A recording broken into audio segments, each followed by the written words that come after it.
Maybe you have worries about the future and find yourself constantly seizing up from fear or worry. Or maybe food is your thing and you sometimes eat an entire bag of chips in one go because that's what you've always done. So you just keep doing it. I may know about this. Maybe it's anger and you absolutely go bonkers every time a driver cuts you off. I live in Mexico City. I know about this one too. Or, see if this is you. Do you tell yourself just one more last drink or smoke or look, and then for real this time, you will seriously never ever do it again? I'm here to tell you that you actually can get through to the other side of an urge or an impulse without acting on it, regardless of the urge. Because power comes in understanding what is going on inside of your brain, I want to very briefly show you what's happening before, during, and after you get an urge or a craving. So whether it's smoking, eating, drinking, an emotional addiction, anything, listen up. So in your brain, you have over 100 billion neurons. This is a terrible, terrible picture of it because I'm the worst drawer in the world.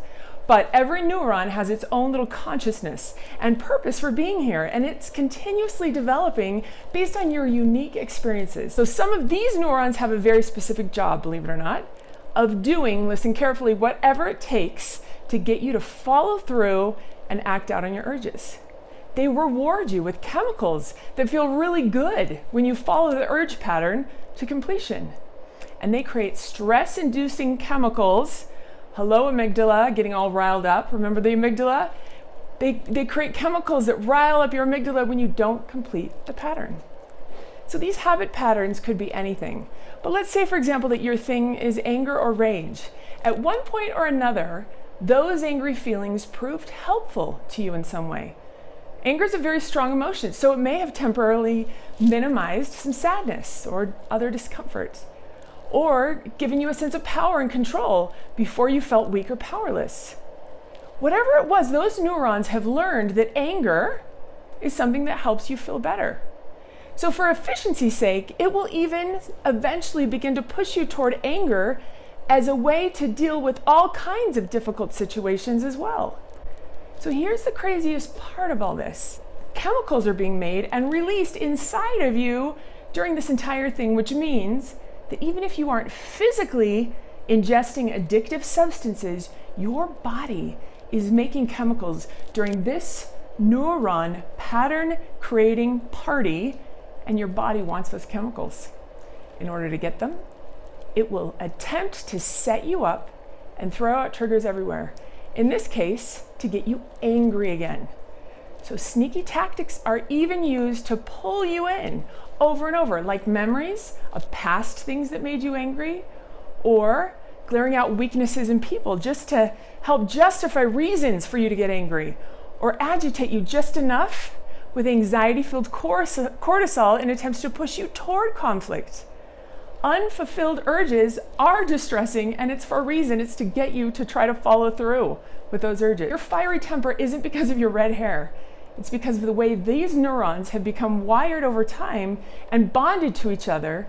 And each time that you follow through and satisfy that urge, that connection gets stronger and stronger. So that's why you feel stuck in some areas of your life, and sometimes absolutely powerless to ever making lasting changes. And I have been there. I still get there. We all do, because we all have urges. We're designed this way.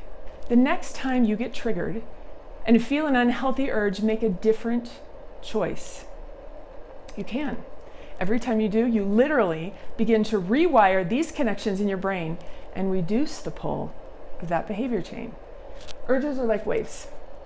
They come in, then they build in strength, and then they subside. This drawing here, it's again so bad, but it's the waves, and it's pretty close to how this works in your brain. So the urge comes and continues and builds and then subsides. So whether you act on the urge or not, that urge will always subside. Always.